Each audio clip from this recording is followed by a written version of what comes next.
Hola, nuevamente con ustedes, con mucho gusto, muy divertida cuando hago este tipo de cápsulas o de, dijéramos, videocolumnas, porque en lo que uno observa la realidad de este país, queridos eh, videoaudientes, será, querida audiencia, pues va uno haciendo comparativas y va, bueno, al menos yo voy de una manera consciente tratando de identificar los cambios y tratando de confrontar lo que se ha vivido en los últimos años, hablo de, ¿qué quieren?, 30 o 40 años, a lo que vamos a comenzar a vivir en esta pues, nueva era, nuevo régimen. Yo luego estoy muy contenta porque siempre la incertidumbre a mí me causa un gusto, pues un poquito renovado quizás, porque sé que va a haber cambios y habrá cambios, no sabemos si para bien, para mal, para qué sea, pero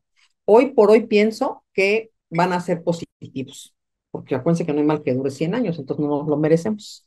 Bueno, mi columna del día de hoy la titulo Meritocracia. Meritocracia, fíjense, por algo, sobre todo por el nombramiento reciente del primer grupo de conocidos de gabinete que van a acompañar a la doctora Sheinbaum en su gobierno. ¿Qué entendemos por meritocracia? Bueno, la meritocracia ya aplica en el sector público y privado. Acuérdense que yo colaboro como consultora en instituciones privadas y es muy importante para ellos, se lo reiteramos, lo hemos platicado en los consejos en los que participo, en las prácticas, en esa función relevante de que se adjudiquen, se otorguen, se contrate a las personas por sus méritos personales, por sus competencias, pero también por su integridad, lo cual significa que si van a contratar a alguien para recursos humanos o a otra persona para finanzas, recursos materiales, en cualquier organización, pues tiene que tener el conocimiento, la capacidad, las competencias y tiene que ser ético, íntegro. Nadie va a contratar a alguien pensando que viene de robar o que si alguien viene de haber hecho cosas irregulares o si alguien es señalado por corrupción, muy imposible, casi digo que imposible, que en el sector privado lo contraten. Por eso es que el sector privado, la gente cuida su patrimonio, cuida sus empresas, que las personas estén contentas trabajando ahí y que los ascensos sean por mérito y que si los tienen que quitar, liquidar, cesar, también sea por en cuestión de funciones o irregularidades que han hecho. O sea, esto es para mí algo que tendríamos que retomar en el gobierno y que no se ha hecho a lo largo de la historia. ¿Qué sí se ha hecho a partir de estos nombramientos? Para mí, es mi punto de vista, basado en evidencia. Pues hemos visto nombramientos acorde a perfiles. Hemos visto nombramientos que de alguna manera nos ayudan a tener una tranquilidad de que lo que está por encima del dedazo famoso que ocurría, pues son los perfiles, las competencias y sobre todo personas que se distinguen por su saber. Y eso es muy importante. Y eso nos da pauta a esta cápsula que vamos a ver el día de hoy, en donde les voy a mostrar un ejemplo paradigmático de lo que no debe hacerse. Pero hay algo importante para empezar a abordar este tema. Dentro de las actividades de la semana de la doctora, se presentó también ante la iniciativa privada y ahí expuso de una manera genérica lo que es el objetivo de la nueva agencia de transformación digital que piensa echar a andar en su gobierno. Que considera ella, y bueno, considera ella y creo que todo en el país debemos hacerlo, es un objetivo ambicioso porque se esperan menos tiempo para el ejercicio de los trámites y déjense del menos tiempo, que no haya una burocracia que nos atora a todos. Y entonces tratar de hacer una digitalización, un gobierno digital que nos permita tener una transformación real, no solamente en el país, a todos, que el tiempo que dedicamos, y ahí sí perdónenme, a perderlo en trámites, que son requeridos por 20,000 trámites, pues ya nos permita tener más vida, más cercanía a lo que sí queremos dedicarle tiempo, que permita agilizar los trámites, que quite la mano de la corrupción, porque mientras esté un trámite en manos de una persona, de un servidor público, siempre va a haber un coyote, siempre puede haber un mayor riesgo. Y entonces esto, por supuesto que va a ser súper importante para el país. Y va a ser muy importante porque evidentemente va a disminuir la corrupción que ha imperado y sigue imperando en muchas entidades del país y en algunos de los trámites todavía en la Ciudad de México. Sobre todo los vinculados, por supuesto, a lo que tiene que ver con aduanas, con ciertos permisos, con el derecho ambiental, todo esto se busca reducir y si se reducen estos trámites, no solamente vamos a agradecerles, sino que la iniciativa privada también va a tener otros incentivos para sentirse más segura y bueno, pues dedicarle a otra cosa. Pero aquí viene la otra parte de la historia, ¿no? Uno dice, el escenario, la idea de este nuevo gobierno, no solamente es para facilitarnos la vida a los ciudadanos, sino que también entre todas las instancias que deben de estarse coordinando para que se logre esto, porque este no puede ser el esfuerzo de una sola persona, es imposible. Necesitamos a todos los gobiernos de los estados, necesitamos a las distintas instancias, inclusive federales, no sé, economía, todo lo que tiene que ver con el SAT, con aduanas, todo lo que requiere, necesita un super esfuerzo. Pero entonces aquí me viene a la cabeza los gobiernos de los estados, que en los gobiernos sabemos que imperan las actividades de corrupción, que es un lío hacer un trámite si no se dispone de días enteros y que se facilita de una manera impresionante cuando hay una mordida de por medio. Y entonces por eso me llamó mucho la atención que el Estado de México, que para mí quizás es de los estados donde más se ha señalado la corrupción en trámites, en burocracias, en policías a través de los largos años, ahora que está la maestra Delfina, pues haya nombrado como titular de la agencia digital de esa entidad a David Villanueva Lomelí. Déjenme decirles quién es David Villanueva, porque la verdad, yo digo, qué bárbaro, tienen mucha suerte y es envidiable su suerte. Para ellos es muy buena, pero para los ciudadanos es malísima. David Villanueva fue el auditor superior de Puebla, del estado de Puebla, durante 8 años, durante 8 años, y que fue señalado precisamente de encubrir a los gobiernos anteriores, que están señalados por corrupción, por supuesto, donde estuvieron Moreno Valle, un otro gobernador de apellido Gali, y donde el mismo grupo político de Morena pidió, lo presionó para que saliera por tener parcialidad y perseguir a los que no estaban de acuerdo con el gobierno en turno. Eso era antes de que se ganaran las elecciones presidenciales. Y entonces fue señalado de utilizar toda esta fiscalización como un arma y tuvo que dejar su cargo.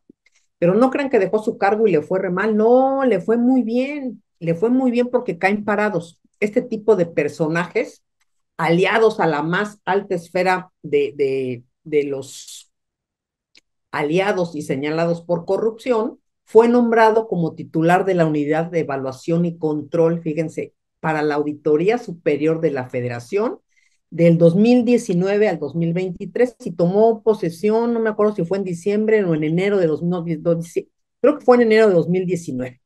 Pero bueno, salió y saltó inmediatamente porque no se saben quedar sin trabajo. Esa es otra maravilla. No saben quedarse sin trabajo en gobierno porque no saben hacer otra cosa. Y entonces no solamente encubrió, o sea, o más que encubrir, déjeme ser un poco más clara, no hubo una sola observación en ninguno de los gobiernos de Puebla, en ninguno.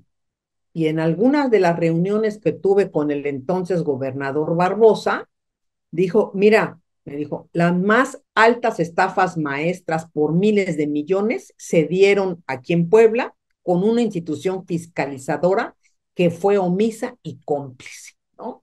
Con sus propios despachos intercambiando titulares entre el contralor, entre los propios, los mismos trabajadores de ahí, y que fue omiso en revisar un cúmulo de denuncias por corrupción, por fideicomisos irregulares que se conocieron, pero también déjenme decirles, por un tema importantísimo que tenía que ver con terrenos del aeropuerto, en fin, una serie de sucesos que hizo que este personaje que hoy lo acaban de nombrar en la semana titular de la agencia digital, no solamente no tuviera resultados relevantes durante su gestión, sino que a pesar de los desvíos, de los señalamientos mencionados por las empresas fachada, libros blancos de a montón fabricados, donde aparecen bastantes involucrados, de esta toda la historia y los expedientes que tuve a la vista, pues fue nombrado como titular, imagínense, el que iba a ser el controlador, el auditor, entre comillas, de el famoso Colmenares. Y entonces, pues, ¿qué más requerían esa pandilla que llegó al poder, sino un perfil idóneo a esos intereses, que asegurara, recuerden, y en el libro de la Casa Sucia, cuento la historia de cómo nombran al títere que tienen como auditor, que pudiera asegurarles la lealtad para entrar y fabricar investigaciones, que es las que nos tocó a todos nosotros en el área de auditoría forense, cuando quisieron encubrir todo lo que tenía que ver con estafa maestra. ¿Quién mejor que alguien como él, que estaba no solamente perteneciente al partido, sino que se convirtió en el brazo ejecutor, fíjense, en el brazo ejecutor, y permitió, y así se narra en el libro, las entrevistas y lo que él mismo reveló en el sentido. Pero más aberrante de este peculiar personaje, fíjense, no solamente que durante su encargo fue señalado por Inés Parra, y lo pueden ver también en grabaciones durante las reuniones de la Comisión de Vigilancia, no solamente por ser opaco, por no dar información, sino que porque el presupuesto que presentaban cada año era únicamente para capacitación. Dice 80 millones en capacitación. ¿En qué trabajan? ¿Dónde está su programa de trabajo? No tenían. Pues es que la capacitación es paga, la capacitación es un área de riesgo. Y fíjense, él siendo, como lo dice muy bien en su currículum, socio y miembro del Consejo Directivo del INAP, se autocontrató un diplomado ahí en la Cámara de Diputados para, pues, darles a todos su maestría, su doctorado.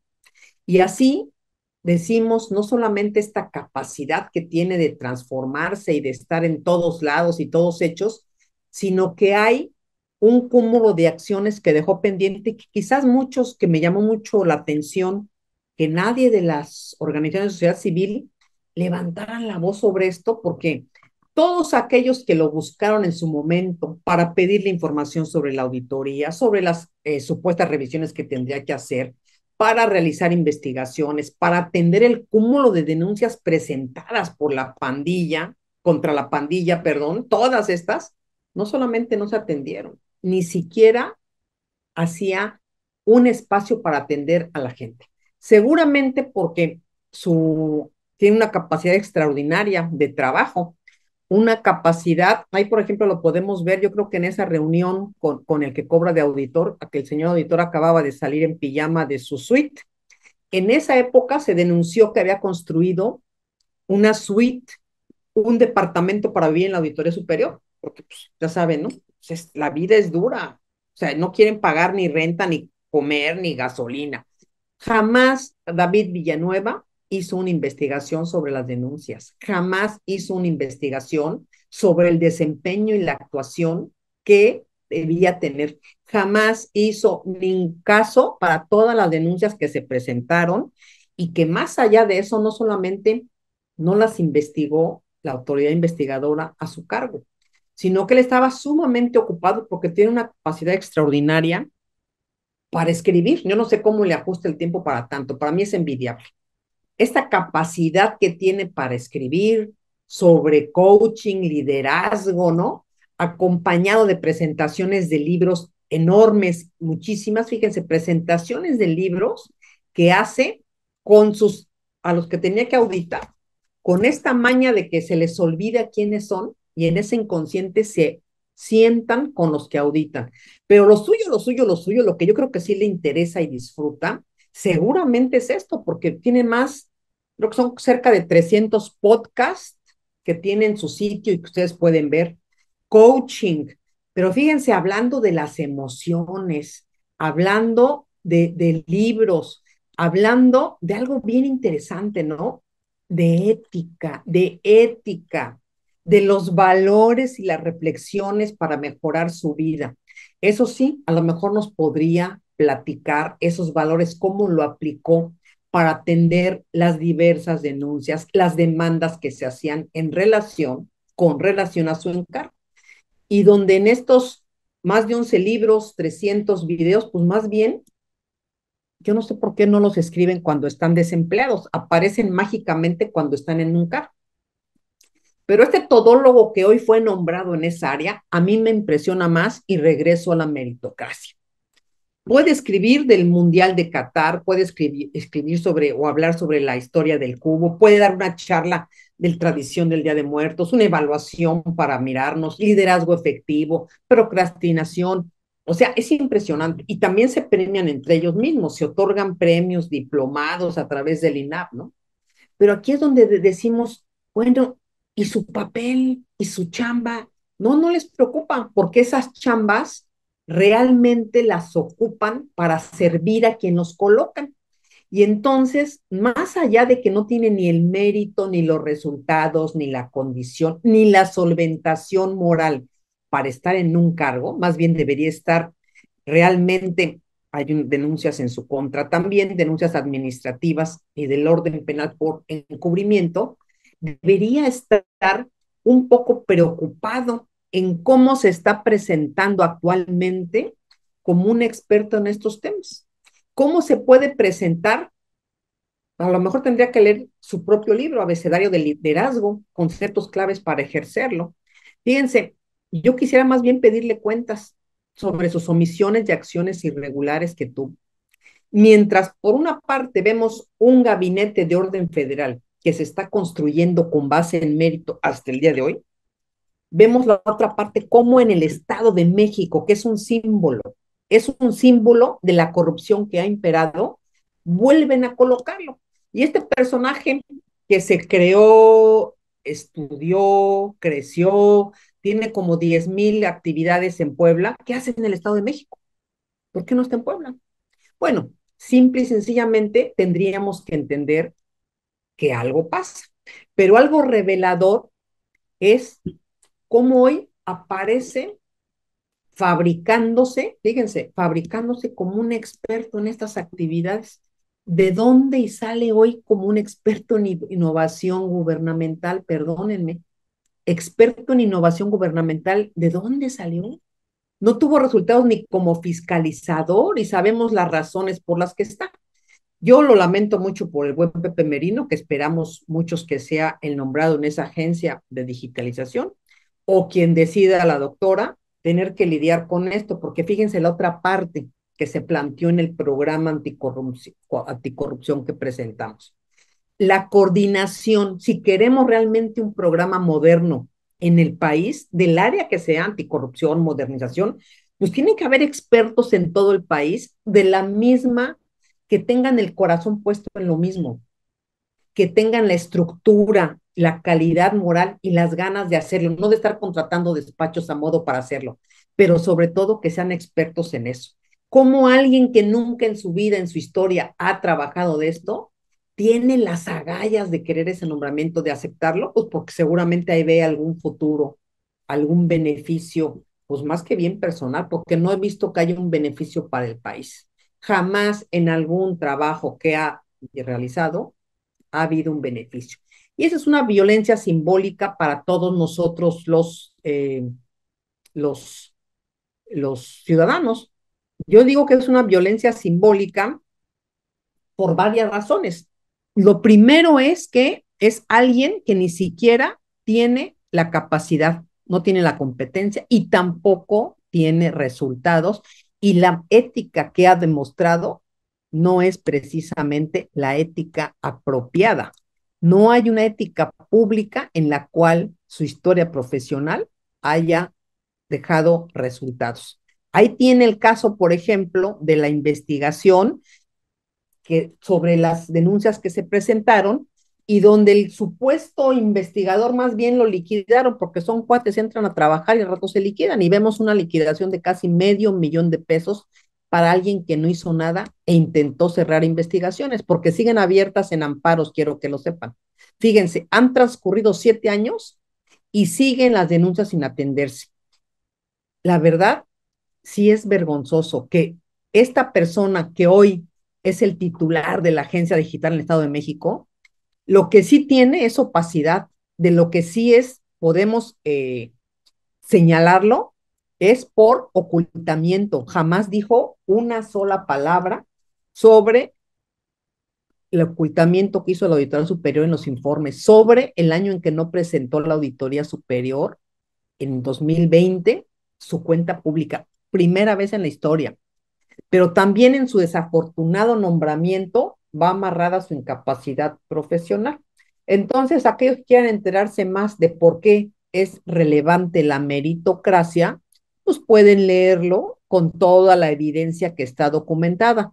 Aquí el tema es por qué seguimos nosotros alimentando y criando esta crianza de funcionarios nefastos, porque hemos tenido que mantenerlo. Y bueno, si queremos una agencia de transformación digital para aumentar la recaudación, menos trámites, coordinación, pues híjole, está bien lejos de ser. Por eso es tan importante la colocación de las personas idóneas para los cargos. La transparencia, la rendición de cuentas, la aptitud, dice mucho, dice mucho.